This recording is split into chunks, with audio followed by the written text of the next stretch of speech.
Beranjak ke topik lainnya, Saudara, Direktur Eksekutif Amnesty International Indonesia Usman Hamid menanggapi dugaan intimidasi yang dialami seniman Butet Kertarejasa.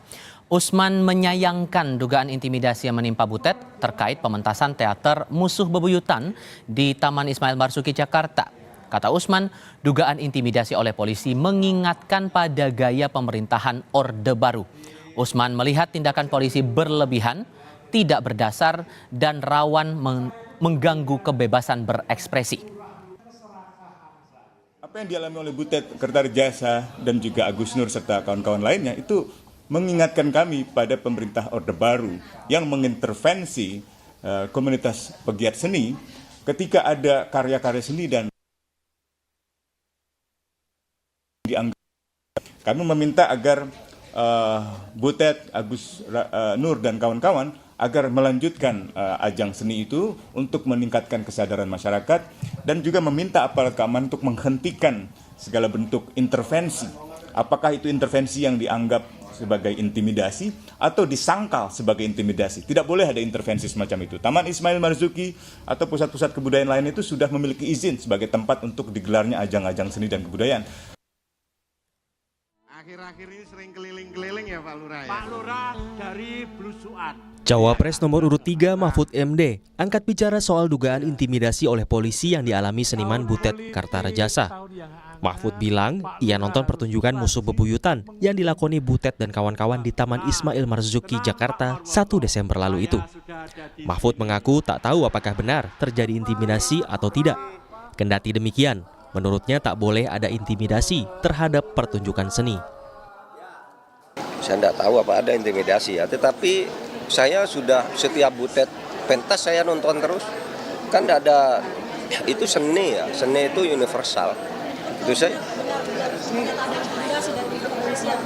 saya tidak tahu ada intimidasi apa enggak. Mestinya tidak boleh, seni ya seni gitu. Tetapi saudara lihat di dalam sejarah perjalanan Butet pentas saya selalu nonton gitu, termasuk yang terakhir. Menanggapi pernyataan Butet yang merasa terintimidasi terkait pertunjukan teaternya, Kadif Humas Mabes Polri Irjen Sandi Nugroho mempersilahkan Butet melaporkan anggota polisi yang diduga terlibat. Polisi netral dalam kegiatan-kegiatan yang sudah diselenggarakan apalagi dalam pemilu. Apabila ada oknum yang tidak sesuai silakan dilaporkan. Jadi kita tidak usah berpersepsi, tidak usah berandai-andai ajakan katanya. Sebelumnya, seniman Butet Kertarejasa mengaku dilarang polisi untuk memuat unsur politik dalam pentas teater Musuh Bebuyutan di Taman Ismail Marzuki, Jakarta. Kata Butet, baru kali ini ia diminta tanda tangan surat pernyataan tidak bicara politik. Tidak pernah ada tambahan redaksional di dalam surat yang menyertai izin. Baru kali ini. Selama ini ya biasa-biasa saja. Dan tema politik, satir politik, parodi itu memang bagian dari sering kami tampilkan di dalam percandaan kami di dalam lakon itu.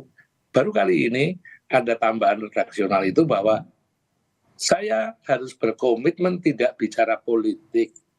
Ini loh yang aneh. Ini kan pihak kepolisian menyebut jika ada yang merasa diintimidasi, silahkan laporkan. Apakah Anda akan melakukan jalur itu? Kurang kerjaan, sia-sia untuk saya. Yang penting saya itu cuma menceritakan fakta publik. Faktanya seperti ini. Meski polisi telah menyatakan netral selama pemilu, isu netralitas kerap jadi sorotan. Sementara, sebelum menyebut dugaan intimidasi polisi, Butet Kertarejasa pernah menyurati Jokowi yang isinya menyayangkan langkah Gibran Rakabuming Raka maju di Pilpres. Tim Liputan, Kompas TV.